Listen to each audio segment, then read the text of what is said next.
करते हैं आज की यानी कि 10 सितंबर के इंपॉर्टेंट करंट अफेयर्स को। देखिए पहला प्रश्न आपका क्या है कि अभी हाल ही में किस देश ने विश्व का सबसे बड़ा कार्बन डाइऑक्साइड कैप्चरिंग प्लांट शुरू किया है? तो आंसर होगा आइसलैंड ने। तो सीधे हवा से कार्बन डाइऑक्साइड को अवशोषित करने वाला यानी कि उसे कैप्चर करने वाला और इसे खनिज के लिए भूमि के नीचे जमा करने वाला विश्व का सबसे बड़ा प्लांट ये आइसलैंड में शुरू हुआ है। इस प्लांट का नाम रखा है आर्का प्लांट। आर्का का मतलब होता है ऊर्जा और इसे क्लाइमवर्क्स एजी नाम के स्टार्टअप ने बनाया है। ये जो प्लांट है ये हर साल 4000 टन कार्बन डाइऑक्साइड को हवा से बाहर निकाल सकता है, इतना इसका कैपेसिटी बताया गया है। आपको याद होगा कल हमने एक प्रश्न पढ़ा था, भारत का सबसे ऊंचा एयर प्यूरिफायर ये कहां पे लगाया गया? बताओ। चंडीगढ़ में लगाया गया। अगर मैं आपसे पूछूं कि प्लास्टिक समझौते को शुरू करने वाला पहला एशियाई देश कौन सा बना था, तो आंसर क्या होगा इसका? भारत होगा। और अगर मैं आपसे पूछूं कि अभी किस देश की कंपनी ने कोयले का इस्तेमाल किए बिना दुनिया की पहली स्टील बनाई थी, तो बताओ आंसर क्या होगा? स्वीडन। और अभी आपको बताया ना दुनिया का सबसे बड़ा और सबसे ऊंचा ऑब्जर्वेशन व्हील खोला गया कहां पे? यूनाइटेड अरब अमीरात में। यहां पे बात आइसलैंड की है, तो ये रहा मैप में आइसलैंड। देखो इसकी कैपिटल रिकविक है, करेंसी है आइसलैंडिक क्रोन और प्रधानमंत्री है कैटरेन। याद रखना ये प्रश्न इंपॉर्टेंट है। बढ़ते हैं आगे। फिर बताइए सैन्य विमान बनाने वाली पहली भारतीय कंपनी कौन सी बनेगी? तो आंसर होगा टाटा कंपनी। तो ये पहली बार है जब मिलिट्री एविएशन से जुड़ा कोई भी कॉन्ट्रैक्ट किसी प्राइवेट कंपनी को दिया गया हो। तो अभी सुरक्षा संबंधी कैबिनेट समिति ने भारतीय वायुसेना के लिए 56 C-295 MW परिवहन विमानों की खरीद को मंजूरी दे दी है, जिनमें से 40 विमान भारत में ही टाटा समूह बनाएगा, जबकि बचे हुए जो 16 विमान हैं वो हम स्पेन से खरीदेंगे सीधे। और ये अपनी तरह की पहली परियोजना है जिसमें एक प्राइवेट कंपनी भारत में सैन्य विमान बनाएगी, टाटा कंपनी बनाएगी। और इससे भारत सरकार के आत्मनिर्भर भारत अभियान को बढ़ावा मिलेगा। देखो टाटा का नाम आते ही आपको जमशेदजी टाटा का नाम याद आ रहना चाहिए, क्योंकि सदी के टॉप 50 दानदाताओं की सूची में जमशेदजी टाटा ये टॉप पे रहे थे। और अगर भारत में मार्केट कैप यानी कि बाजार पूंजीकरण के हिसाब से बात करेंगे तो जो टीसीएस है वो दूसरे नंबर पे आती है। पहले नंबर पे रिलायंस इंडस्ट्रीज, दूसरे नंबर पे टीसीएस, तीसरे नंबर पे एचडीएफसी और चौथे नंबर पे, चलो बताओ चौथे नंबर पे कौन सी कंपनी आती है? बढ़ते आगे। फिर बताइए अभी हाल ही में जारी पुस्तक गीता गोविंदा जय देवा डिवाइन ओडिसी, इस बुक को किसने लिखा है? तो आंसर होगा उत्पल बनर्जी ने। हमारे जो केंद्रीय संस्कृति मंत्री है ना, कौन? जी किशन रेड्डी। अभी उन्होंने इस बुक को रिलीज किया है। इसको लिखा किसने है? डॉक्टर उत्पल के बनर्जी ने लिखा है। यहाँ पे मैं आपको बता दूं, जी किशन रेड्डी जी ने बुजुर्गों की बात देश के साथ नाम से कार्यक्रम को शुरू किया है, जिसका उद्देश्य है युवाओं और बुजुर्गों के बीच में बातचीत को बढ़ावा देना। बाकी देखो बुक की बात है तो वीर सांध्वी का नाम आपको याद होगा, अ रूड लाइफ नाम की बुक को लिखा था। बिमल जालान ने द इंडिया स्टोरी नाम की बुक लिखी थी और Amartya Sen home in the world नाम की बुक लिखी थी, तो ये भी ध्यान रखना। फिर बताइए अभी हाल ही में किसने प्राण नाम से एक पोर्टल को लॉन्च किया? तो आंसर होगा भूपेंद्र यादव ने। कौन है भूपेंद्र यादव? हमारे केंद्रीय पर्यावरण मंत्री हैं भूपेंद्र यादव। इन्होंने अभी देश भर के 132 शहरों में ये प्राण नाम से एक पोर्टल को लॉन्च किया है। तो इस पोर्टल का यूज राष्ट्रीय स्वच्छ वायु कार्यक्रम यानी कि नेशनल क्लीन एयर प्रोग्राम की प्रगति को ट्रैक करने के लिए किया जाएगा। यहाँ पे प्राण की फुल फॉर्म होती है portal for regulation of air pollution in non attainment cities. अच्छा अभी आपको याद होगा 7 सितंबर को हमने एक डे मनाया था, international day of clean air for blue skies. उसकी थीम बता सकते हो आप? तो याद रखना उसकी theme healthy air healthy planet थी। अच्छा देखो ये पोर्टल वाला प्रश्न है, पोर्टल से जो एप्लीकेशंस होती है पोर्टल्स हो गए, वहां से प्रश्न बनते हैं आपके एग्जाम में। कुछ हम रिवाइज करते हैं। अभी हमारे जो खेल मंत्री हैं अनुराग ठाकुर, उन्होंने फिट इंडिया मोबाइल एप्लीकेशन को लॉन्च किया था। सुपेस पोर्टल अभी न्यूज में था, एग्जाम में भी पूछा गया था। सुप्रीम कोर्ट ने इसको लॉन्च किया था। अगर आपसे पूछा जाए समृद्ध पोर्टल को किसने लॉन्च किया था?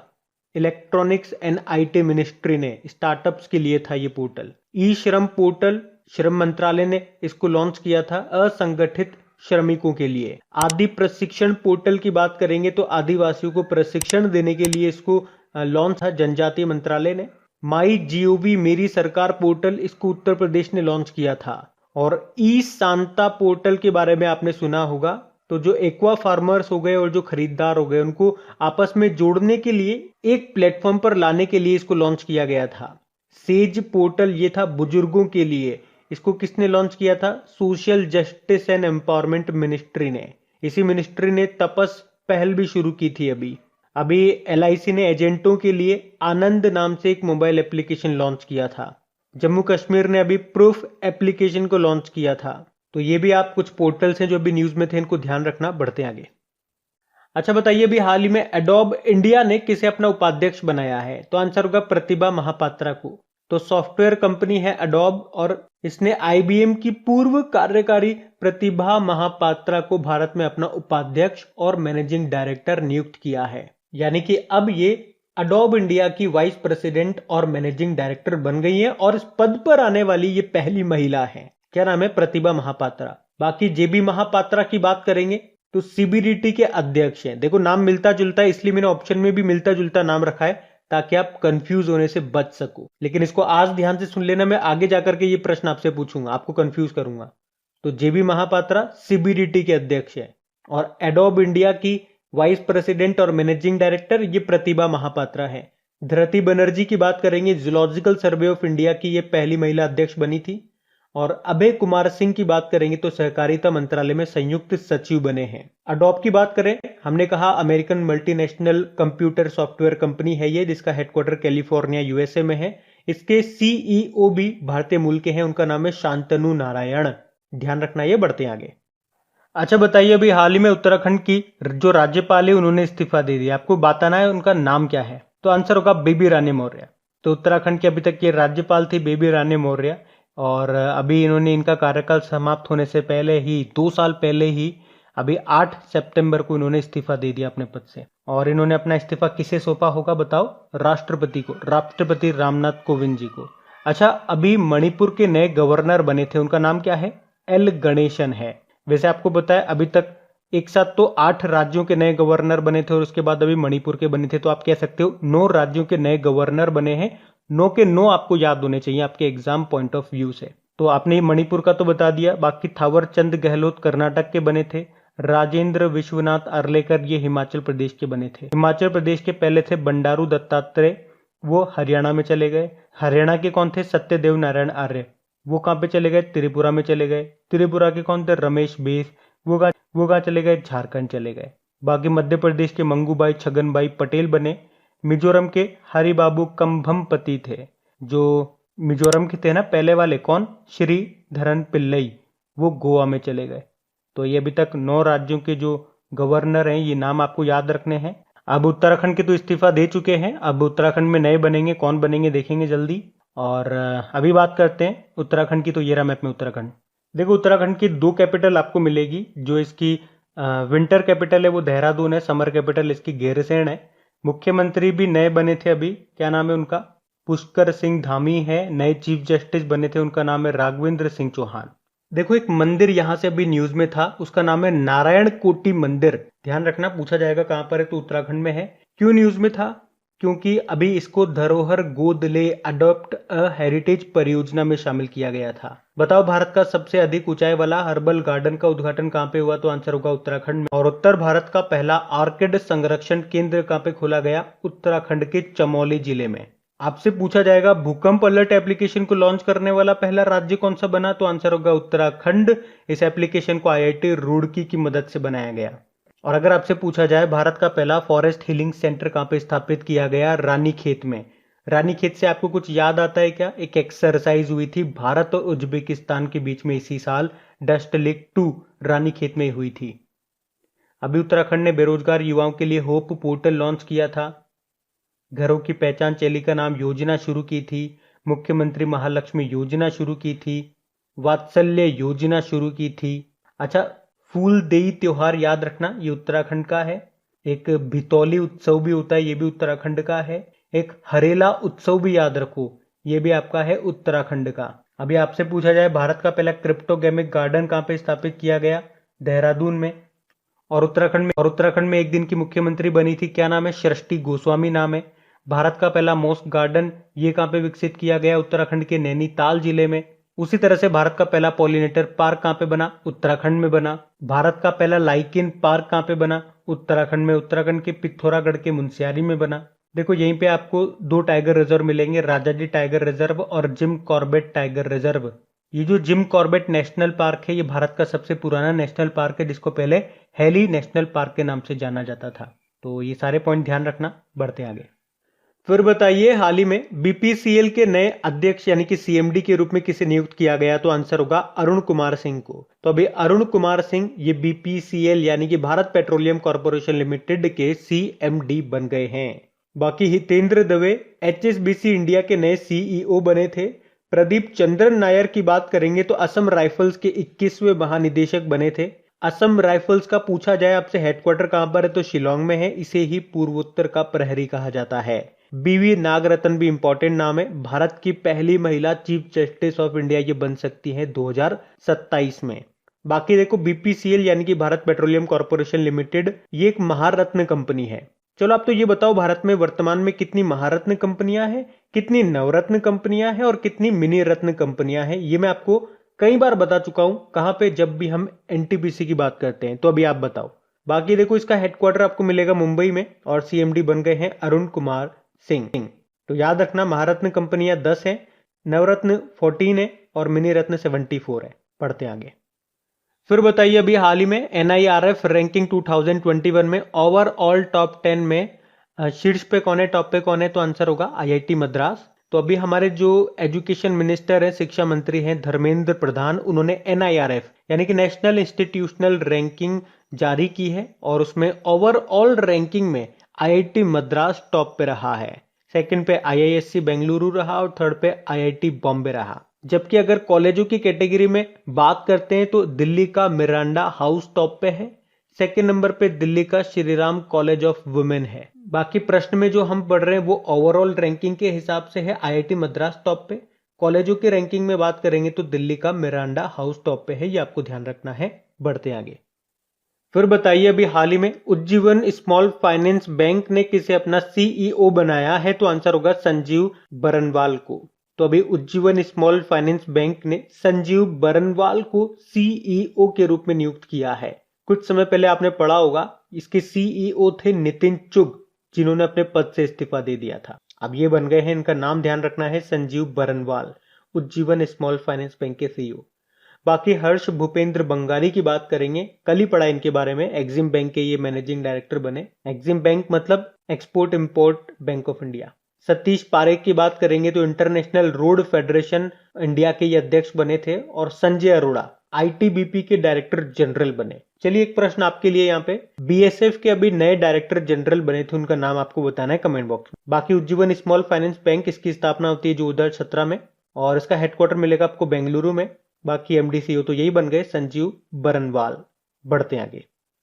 फिर बताइए, हाल ही में किस राज्य सरकार ने वतन प्रेम योजना शुरू की है? तो आंसर होगा गुजरात। तो अभी गुजरात सरकार ने दिसंबर 2022 तक गैर आवासीय गुजरातियों के साथ मिलकर के 1000 करोड़ रुपए की जन कल्याण योजनाओं को शुरू करने की घोषणा की है।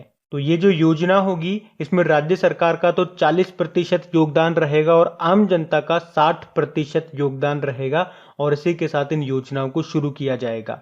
मतलब 60% तो आप दोगे और 40% सरकार देगी। यही है वतन प्रेम योजना। वतन से प्रेम करते हो तो इन योजनाओं के लिए दान करो। तो ओवरऑल इसका उद्देश्य क्या है इन योजनाओं को शुरू करने का? ग्रामीण क्षेत्रों को आत्मनिर्भर बनाना। चलो यहीं से एक मिलता जुलता एक प्रश्न मैं आपसे पूछूंगा। आप बताओ, मेरा वतन मेरा चमन कार्यक्रम, इसका आयोजन किसने किया था? तो ध्यान रखना, इसको शुरू किया था या इसका आयोजन किया था social justice and empowerment ministry ने, जिसके मंत्री हैं वीरेंद्र कुमार। तो बेसिकली था क्या, इसको नई दिल्ली में शुरू किया गया था, कविताएं वगैरह मुशायरे वगैरह हुए थे यहाँ पे। तो ये था ये। तो वतन से मुझे याद आया तो मैंने आपको बता दिया, ध्यान रखना। लेकिन यहाँ तो बात गुजरात की है, तो ये रहा मैप में गुजरात। देखो इसकी कैपिटल गांधीनगर है। गांधीनगर तो निर्वाचन क्षेत्र है अमित शाह का, जो कि गृह मंत्री भी है और सहकारिता मंत्री भी है। मुख्यमंत्री विजय रूपाणी है, गवर्नर है आचार्य देवव्रत। अभी आपको याद होगा गुजरात के कुनरिया गांव में बालिका पंचायत का आयोजन हुआ था। उसके अलावा गुजरात हाईकोर्ट सभी अदालती कार्रवाइयों का यूट्यूब पर सीधा प्रसारण करने वाला ये पहला हाईकोर्ट बना था। और अगर आपसे पूछा जाए ई लोक अदालत इसको शुरू किया किसने सबसे पहले? छत्तीसगढ़ ने। गुजरात ने अभी ई नगर मोबाइल एप्लीकेशन को भी लॉन्च किया था। और सबसे इंपॉर्टेंट पॉइंट, पहले तो ये बताओ गुजरात के कितने स्थल यूनेस्को की विश्व धरोहर सूची में शामिल हैं? तो 4 हो गए अभी। अभी चौथा बना था, कौन सा? धोलावीरा। ये एक हड़प्पा सभ्यता का स्थल है और इस तरह से ये देश का 40वां विश्व धरोहर स्थल बना है और इसका स्थानीय नाम क्या है? कोटड़ा द टिम्बा। इसके अलावा भारत का 39 नंबर का विश्व धरोहर स्थल कौन सा बना? तो ये एक मंदिर था, रामप्पा मंदिर। ये आपको मिलेगा तेलंगाना में। और अगर आपसे पूछा जाए भारत का पहला समुद्री मध्यस्थता केंद्र ये कहाँ पे बनेगा? ये गांधीनगर में बनेगा। उसके अलावा बताओ देश की पहली इलेक्ट्रिक व्हीकल सिटी कौन सी होगी? गुजरात की केवड़िया। और दुनिया का पहला सीएनजी टर्मिनल ये कहाँ पे स्थापित किया जाएगा? गुजरात के भावनगर में। अच्छा बताओ भारत का सबसे बड़ा मल्टी मॉडल लॉजिस्टिक पार्क कहाँ पे बनेगा? अहमदाबाद में। और आपको बताइए दुनिया का सबसे बड़ा क्रिकेट स्टेडियम ये अहमदाबाद शहर में आपको मिलेगा। जो पहले मोटेरा स्टेडियम था अभी नरेंद्र मोदी स्टेडियम नाम हो गया। और एक इंपॉर्टेंट मंदिर याद रखो, सोमनाथ मंदिर, ये आपको गुजरात में मिलेगा। इसके जो ट्रस्ट है उसके अध्यक्ष प्रधानमंत्री नरेंद्र मोदी बने हैं और इस तरह से इस पद को संभालने वाले ये दूसरे प्रधानमंत्री हैं अब तक के। पहले थे मोरारजी देसाई। अभी ड्रैगन फ्रूट का नाम बदल दिया था गुजरात ने और क्या कर दिया था? बदल कर कमलम कर दिया था। याद रखना भारत का पहला समुद्री संग्रहालय ये स्थापित किया गया है गुजरात के लोथल में। और भारत का पहला डायनासोर पार्क व म्यूजियम ये गुजरात में महिसागर जिले में स्थापित किया गया। तो कम से कम इतने पॉइंट आप ध्यान रखना। बढ़ते हैं आगे। अच्छा बताइए द मॉर्निंग कंसल्ट के अनुसार दुनिया के सबसे लोकप्रिय नेता कौन बने हैं? तो आंसर होगा Narendra Modi. The morning consult इसने अभी एक सर्वे किया और उसके अनुसार प्रधानमंत्री नरेंद्र मोदी विश्व के नेताओं को पीछे छोड़ते हुए टॉप पर पहुंच गए हैं। तो प्रधानमंत्री नरेंद्र मोदी 70% अप्रूवल रेटिंग के साथ टॉप पर पहुंच गए। सेकेंड नंबर पे मैक्सिको के प्रेसिडेंट लोपेज एब्राडोर हैं। थर्ड नंबर पे इटली के प्रधानमंत्री मारियो द्राघी हैं। ध्यान रखना ये। बढ़ते हैं आगे।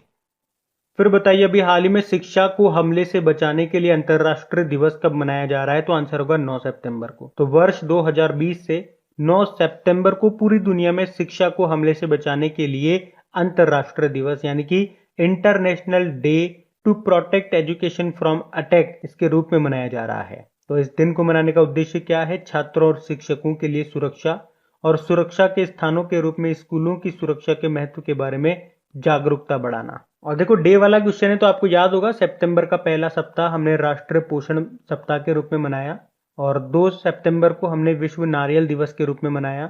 4 सितंबर को अंतर्राष्ट्रीय गिद्ध जागरूकता दिवस मनाया जो कि सितंबर के पहले शनिवार को मनाया जाता है। इस बार तो ये 4 सितंबर को ही आया। और 5 सितंबर को टीचर डे भी मनाते हैं और अंतर्राष्ट्रीय चैरिटी दिवस भी होता है। 7 सितंबर को international day of clean air for blue skies के रूप में मनाया। 8 सितंबर को अंतर्राष्ट्रीय साक्षरता दिवस के रूप में हमने मनाया था। तो अब बात करेंगे कल के वीडियो में पूछे गए प्रश्न के उत्तर की।